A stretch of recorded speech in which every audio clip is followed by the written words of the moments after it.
Nakatanggap ako ng radyo galing sa mga kasama ko na ang dumating na 5 sakong munggo kahapon ay may tama, may tao daw. Ang ibig sabihin nun, may kuto. Kaya agad akong pumunta doon at tiningnan ko. Mga kaama, mga kaina, yung 5 sako na munggo, talagang napakaraming kuto. 2 doon ang matindi na ang tama. Sobrang dami. Hindi na kayang ibenta. Ang 3, meron din konti. Pero konti lang. Kaya pa to sa freezer. Pero yung 2, yung sobrang dami, kailangan din yan isama din sa freezer. Kasi pag hindi mo yan isama doon, iwanan mo lang yan dito sa tindahan, ang mangyayari, yung mga kuto niyan, lilipat din doon sa iba, kagaya ng buto ng sitaw, yung mga beans, lilipat din yan doon hanggang maghawa-hawa. Walang family planning yan, mga kaama, mga kaina. Ang bilis nila niyan dumami. Tapos, bubutas-butasin nila lahat yung mga buto-buto, ang bilis nila niyan mag-multiply.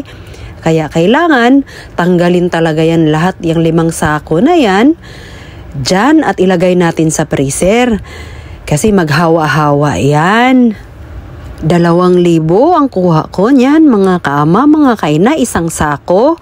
Bali 25 kilos ang laman bawat sako. Bali sa 5 sako, 10,000 po yan. Kaya hindi pwedeng mamaya, hindi pwedeng bukas ipasok yan. Kailangan agad-agad. Kaya nagradyo agad ako sa tao ko kung merong bakante sa freezer. Dahil may 4 akong freezer doon na nilalagyan ko ng tuyo. Kaya nagradyo agad tayo. Ang problema, ang sinabi ng tao ko, puno daw lahat kasi kakarating lang din ng mga tuyo. Ngayon, ang naisip ko, naglabas kami ng 2 sakong labahita, mga kaama, mga kaina, dahil yung labahita na tuyo, hindi yon masyadong maselan, basta wag lang sobrang init yung area. Tatagal yun sa labas ng freezer, kahit aabot pa siya doon ng 1 buwan, basta lang wag lang mainit. Para lang maipasok tong 5 sakong munggo. Dahil hindi naman pwedeng ibabalik mo to kaagad dahil Friday pa ang schedule namin. Sabado pa lang tayo ngayon. So kung Friday pa lang to ibabalik doon or kukunin to ng magpipick up, wala na to mga kaama, mga kaina, wala nang mapapakinabangan ito. Parehas naman kami kawawa nung supplier at saka ako. Kasi kaya kailangan na lang magtulungan na lang kami. Kaya ang ginawa namin, naglabas kami ng 2 sakong labahita at iyan ang ipinalit namin para sigurado na, para may mahabol pa tayo. Pero sa tingin ko, mga kaama, mga kaina, 3 sako lang talaga mapapakinabangan nito. Dahil yung 2 sako, malala na ang tamang, dami na niyang butas. Bali 2 sako talaga ang maibabalik nito sa supplier. Oo, pag ilagay mo to sa freezer, mamamatay yung kuto.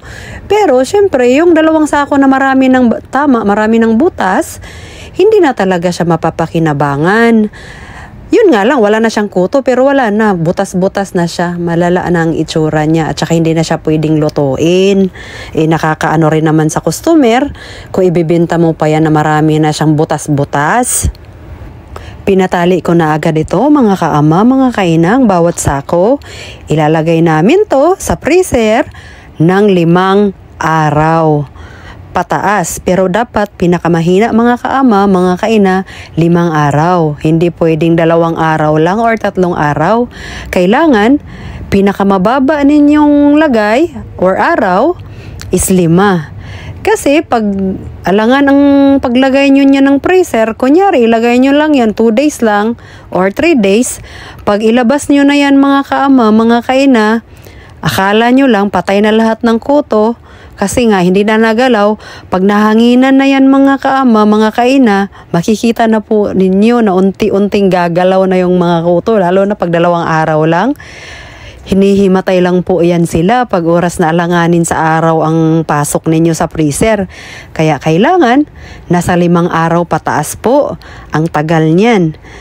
Kaya marami pong salamat sa inyong panonood at sana nakabigay ako sa inyo ng idea na pwede ninyong matutunan pag gusto nyong magtinda pagdating ng araw. Maraming salamat po! Meron na rin to konti. Yan ang iwan isa. Ito lang isa pagkatiyan. Meron nga din to konti. Pero wala kayong pang tinda eh. Balot mo. Meron doon tayo na ano, kaso wala kami nakabalot. Pero meron ka display. Ganda yan, ibalot ito isa. Para hindi naman. Gaano karami yun?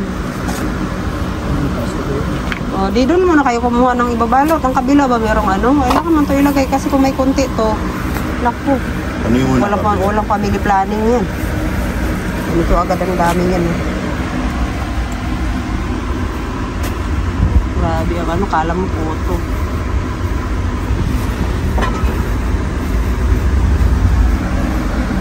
Lagyan mo ng mark yung ano, yung pinakamarami. Medyo marami.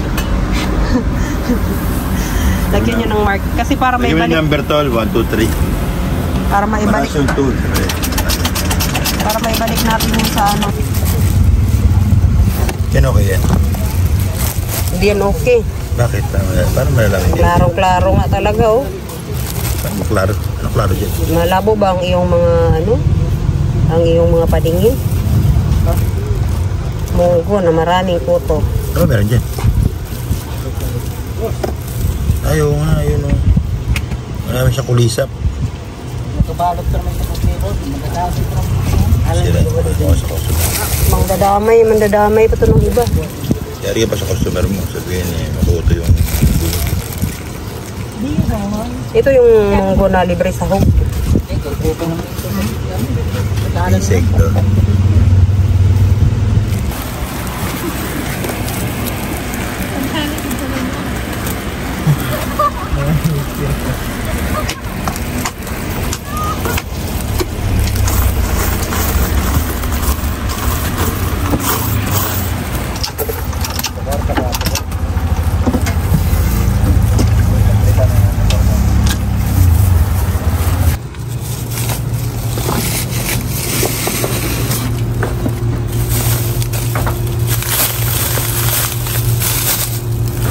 Kasya na yung 5 sako dyan. Siguro. Kasya na siguro. Kaya mo na.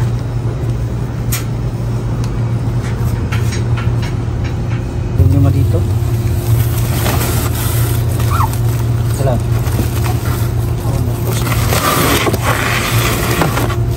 Sabi ko dito. Para ba ito? Ay, sabi dito.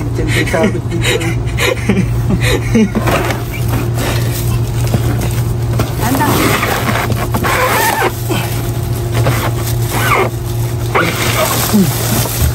Ano yata yan? Ilang kilo ko yan? Yung 50 yan? Oo. Yun no?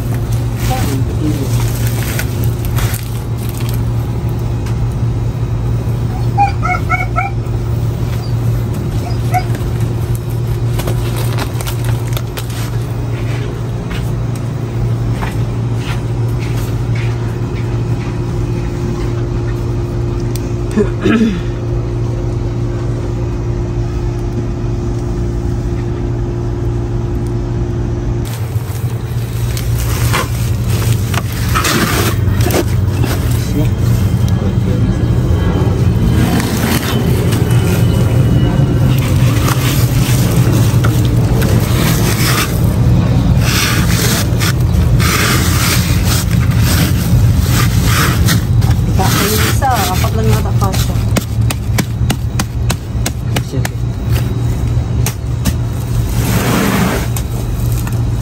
Okay.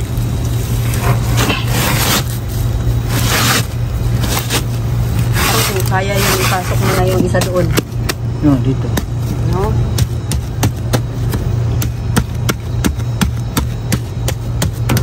Grabe ang munggo na to. Hala! Baba na lang. Iuna mo muna yan doon. Ito. Alam. Di, suksok. Iuna muna doon. Ang galing.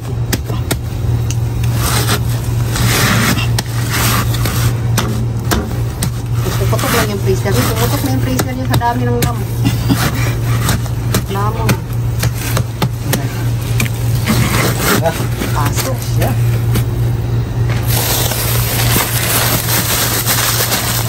Ito lang naman.